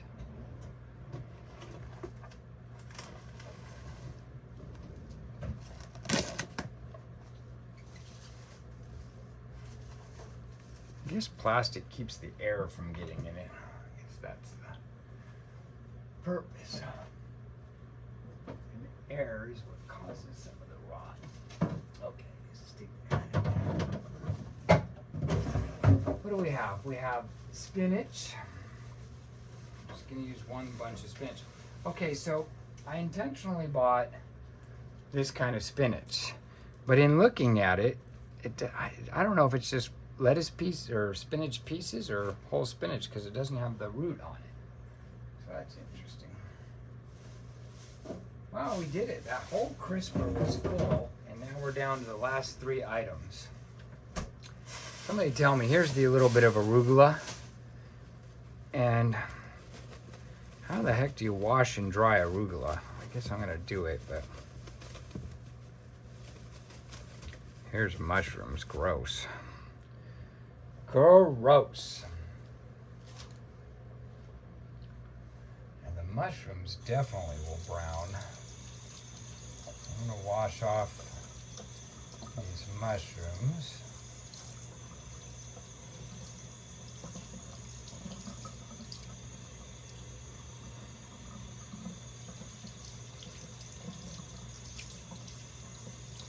Again, I don't like mushrooms. However, in this salad, they'll be fine, because if you're tasting the mushrooms, somebody told me that the trick to mushrooms is you're not supposed to taste them. You're supposed to taste the flavor they were cooked with. And I think that's why I liked the mushrooms at one time in Slovenia. Mrs. Berlich made those. Is because she used butter and garlic, and they were so good. Let me take this sink, clear it out, and submerge this spinach in here. So how many moms or dads, if you think you're a chef, how many moms or dads cook a meal 5 nights a week like this? I would say less than 10%. I could be wrong. This could be where I come from. So, if you do it 5 or 7 nights a week or 30 nights a month, and you think everybody else does, maybe you're right.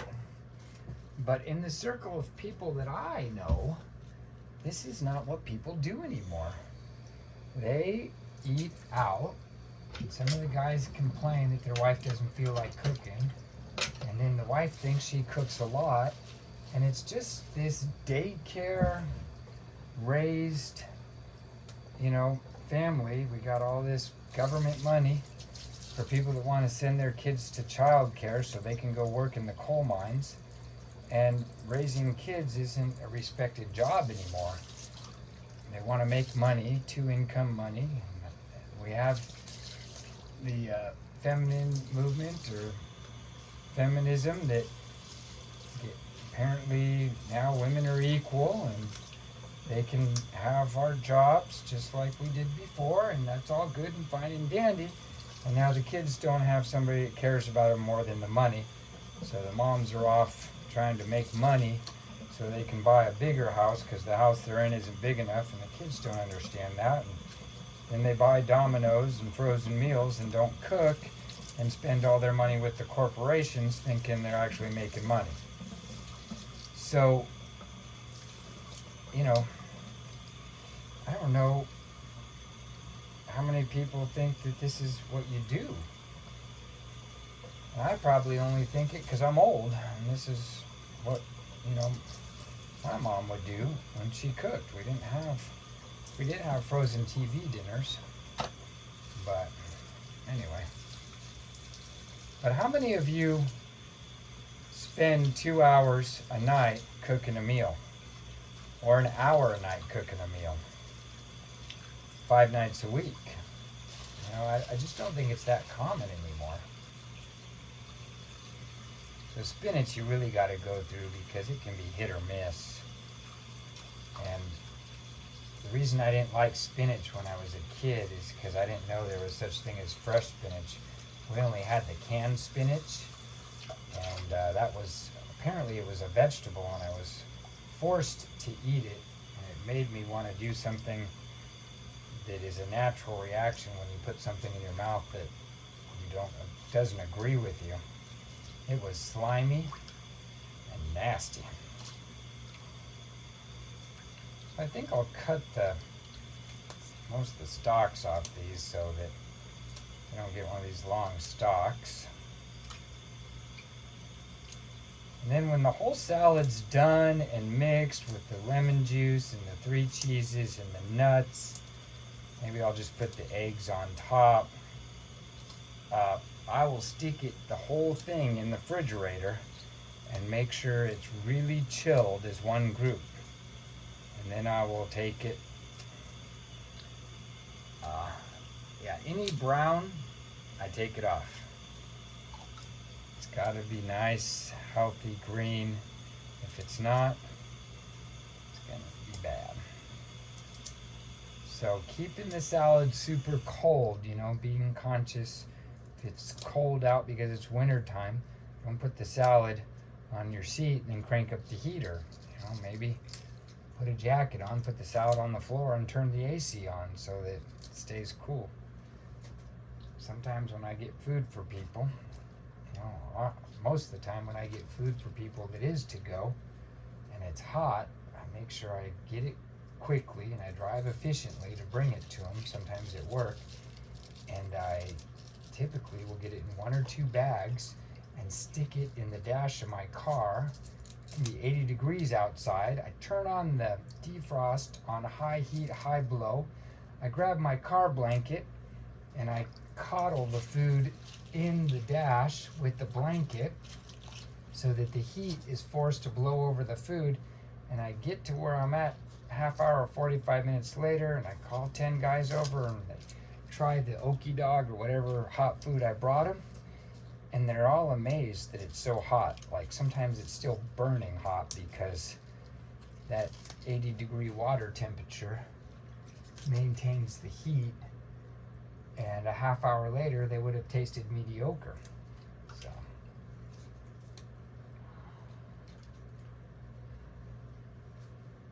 now I gotta dry this. Yeah, it is a tedious process. Telling y'all, don't do what I'm doing. Just get the bag stuff. Your health doesn't matter. And again, I used to really look down on people that used bagged lettuce, that they were lazy, until I tried it. It's definitely easier. Heck, my back even hurts from standing up so much. It doesn't hurt, but it's getting tired.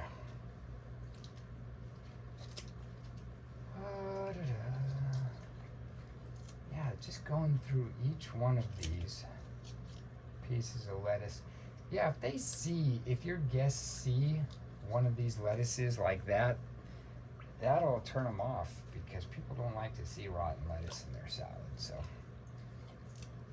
just make sure you've got, here's one fine example.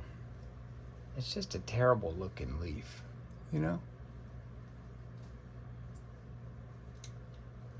Throw it away. When in doubt, throw it away. Now, if we were in a different country, different socioeconomic situation, eating dent and bruised fruit and vegetables would be perfectly fine. I'm not saying it'll kill you. I'm just saying we're trying for Santa Monica's Mike. What's that silly rating system they have? Michelin 5-star or whatever. So, and since I'm not a chef or a good cook, I just do whatever I can to try my best. It's all in the details.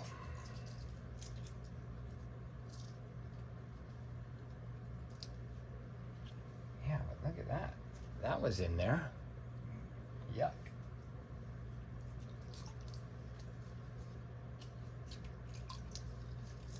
All right. Look at that. That was in there. Who wants to eat that?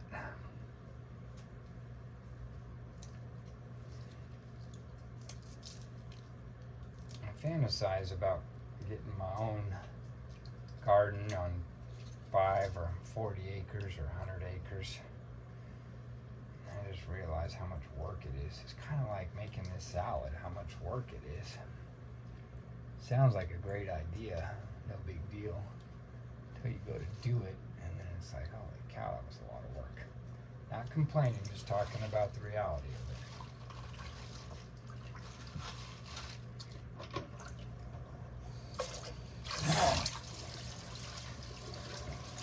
Nice cold tap water. Never want to wash this stuff in warm water. One of the things that kids don't know that, warm water is good to clean stuff. Don't clean your vegetables with warm water. Just use cold running water. Found a little gnat in there. I was rinsing that out. This is not going to be the perfect process, but it's going to be a process.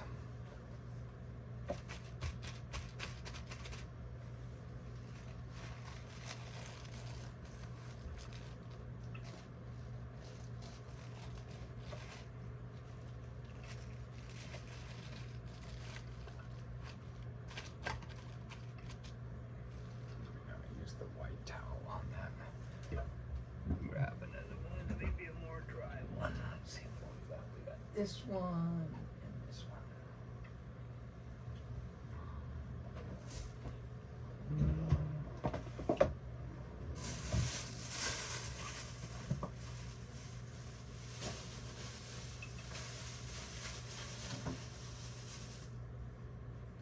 Can't imagine anybody's gonna watch this video. It's way too long. So is that my insecurities? Somebody tell me in the comments. People say, oh, it was too long. Like all the people, I try to share something that I really appreciate, like a video I appreciate that I learned a lot and like to watch. I watch long form content. I don't find myself for half hour or hour getting stuck on short form content, but I really get pleasure out of learning about something with the long form content.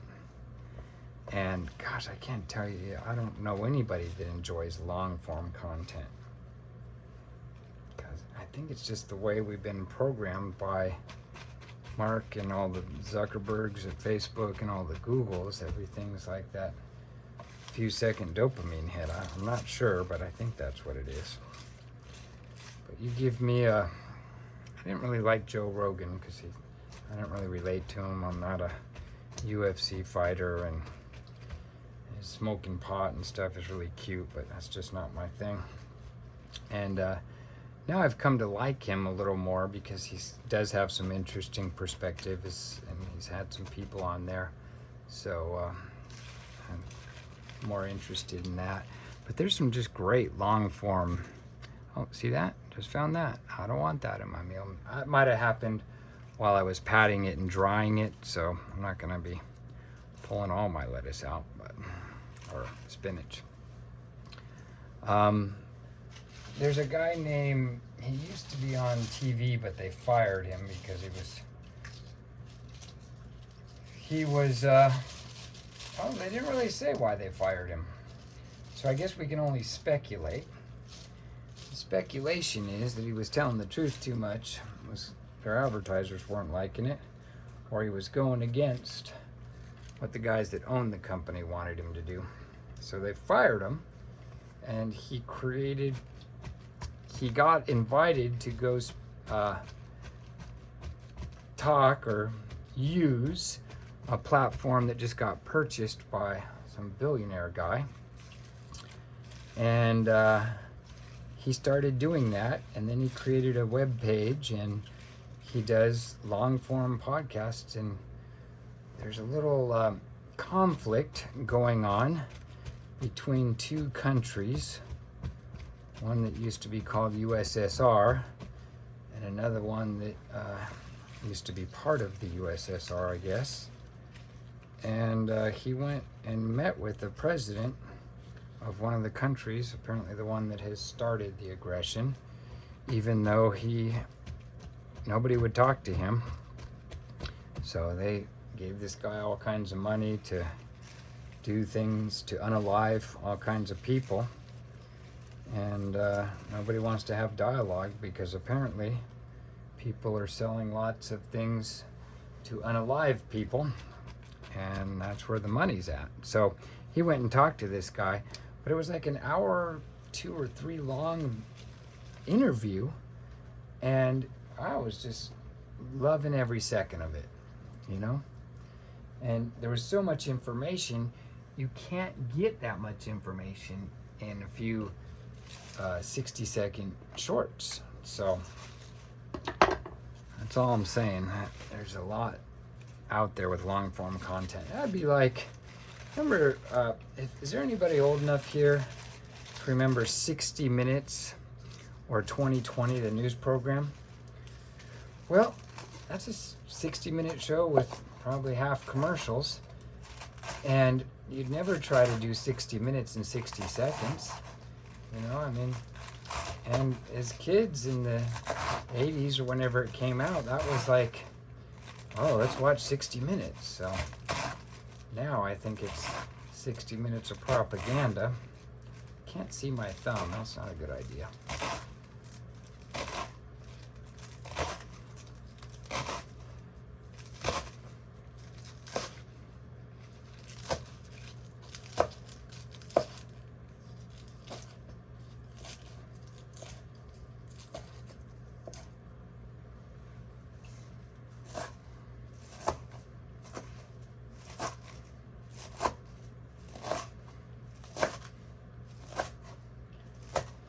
Spinach. So when I make my shakes, my morning shake, I would say 3 to 5 days worth of spinach for my shakes is this much spinach. Sometimes I can eat more or less, but so I eat this much spinach every week. Don't want to eat too much of healthy stuff. A friend of mine was eating a box of kale a week, like the box at the restaurants get. And then she's wanted to be super healthy, and I think she was. She was way more healthy than anybody I know, myself included. And then she called me one day freaking out about her thyroid. She's going to possibly have to go on medication, and she was all worried and stressed. And I was like, that's no big deal, don't worry. And she said, no, I'm going to have to go on medication. And she did not want to be on medication. And the interesting thing is 2 or 3 or 4 weeks later, she solved the problem. They figured it out. They told her to not eat kale because she wasn't eating regular amounts of kale. She was eating mega amounts. She stopped eating the healthy kale, a box a week, and her thyroid issue entirely went away. So diet is super important.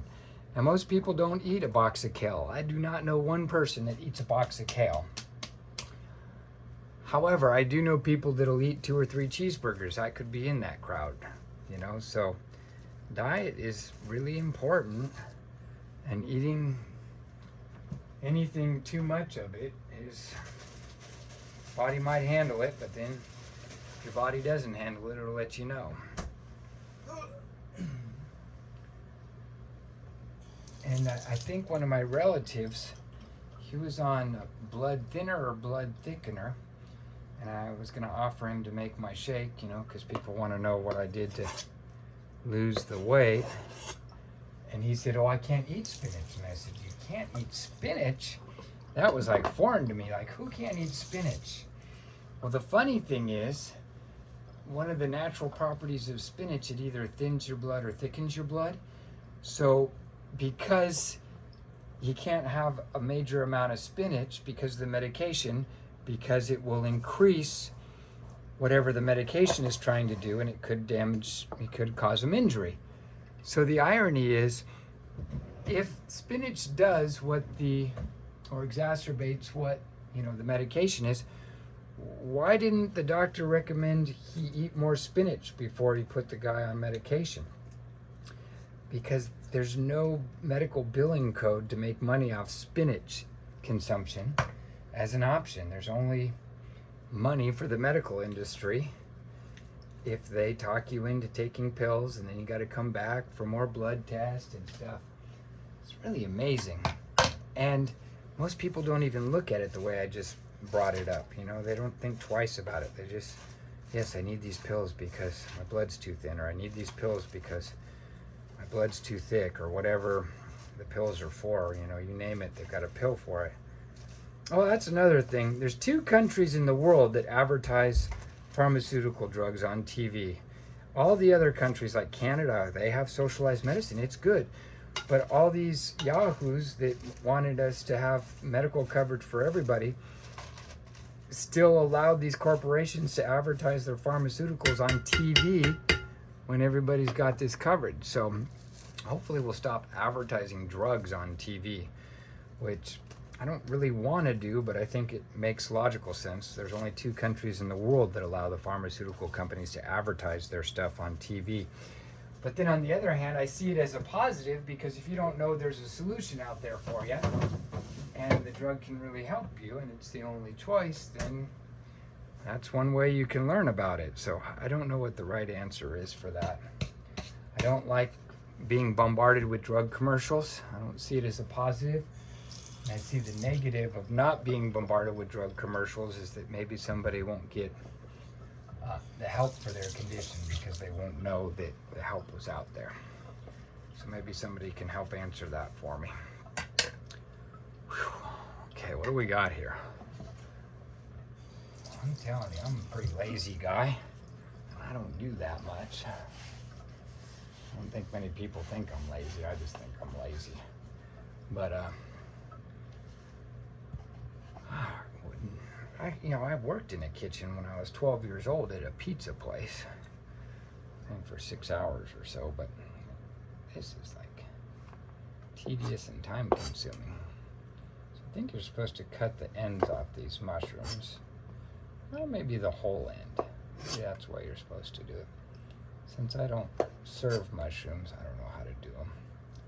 And they are slimy. And then what do? You cut them like this, and then you cut them like this.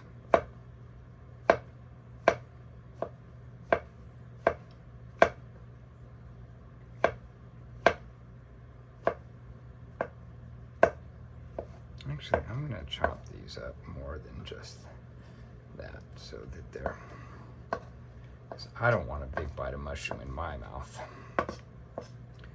If they're just an accent, and if somebody likes mushrooms, they'll look for them. My same friend that said something about, I was talking about earlier, said she's a vegan. She said, actually, mushrooms aren't good for you. And I was surprised because she's a vegan. I thought she must love mushrooms, right? She says, no, they're a fungus, and at all levels, they're toxic. Now, other people will say, oh, they're healing, but she believed that she did eat them, but she was telling me that they are a toxic fungus at some level. Some will cause hallucinogenic stuff, and some will just be what they are. But she actually supported my dislike of mushrooms because I didn't like them. So it's nice of her to say that to me, that they're toxic at some level. Validated my dislike for them. Confirmation bias, that's what I've got, right? I got a relative that says I have confirmation bias when I try to seek the opposite view that I have all the time, because I want to test to see if I'm right or wrong. So I'm always looking to challenge my beliefs. It's boring to talk to somebody who believes the same way I do. It can be refreshing, but can't have much of a conversation if you agree about everything. I don't want these things to get brown, so probably toss them in the thing. Heck, I gotta pay attention to the time. I gotta be there in 2 hours. That's funny. I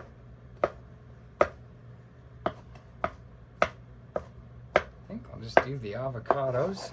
I think that's enough mushrooms, but I'm not gonna eat this other mushroom, so I may as well put them all in here. I got 4 mushrooms. That's about a mushroom per person.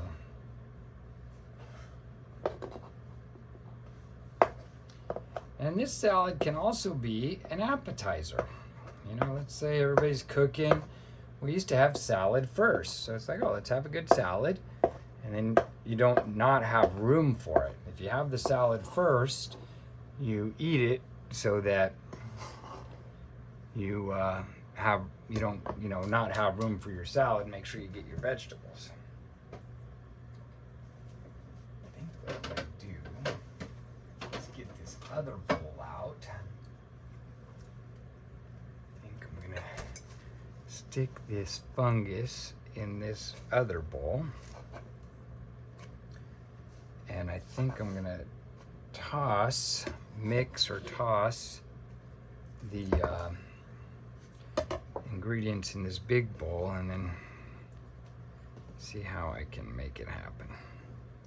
So I'm gonna take another lemon. So we're up to 2 lemons so far.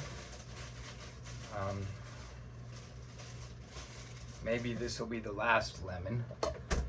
You know, you want the lemon to give it a little bit of flavor, but you don't want to overwhelm it. I tend to use too many lemons because I know lemon juice is so good for us. So I have to be careful and not use too many lemons because I don't mind a strong lemon taste. But, you know, other people go, oh, it's lemonade. I go, yeah, I like lemonade, but it's not like lemonade. It can overwhelm. Just like if you have jalapenos or something really hot and it overwhelms what you're cooking or your food, nobody likes their dish overwhelmed. I mean, some people will like it, but typically you want everything to be complimentary. What is this? I think I'll put some. Yeah, that way. If I put some salt and pepper in this, so I can tell my timer because I've got these lights set to go off in about an hour or 2. And they're going off on me, so I think that's a good sign of how long this silly video is taking. Is this still recording? I can't even tell. Let me try.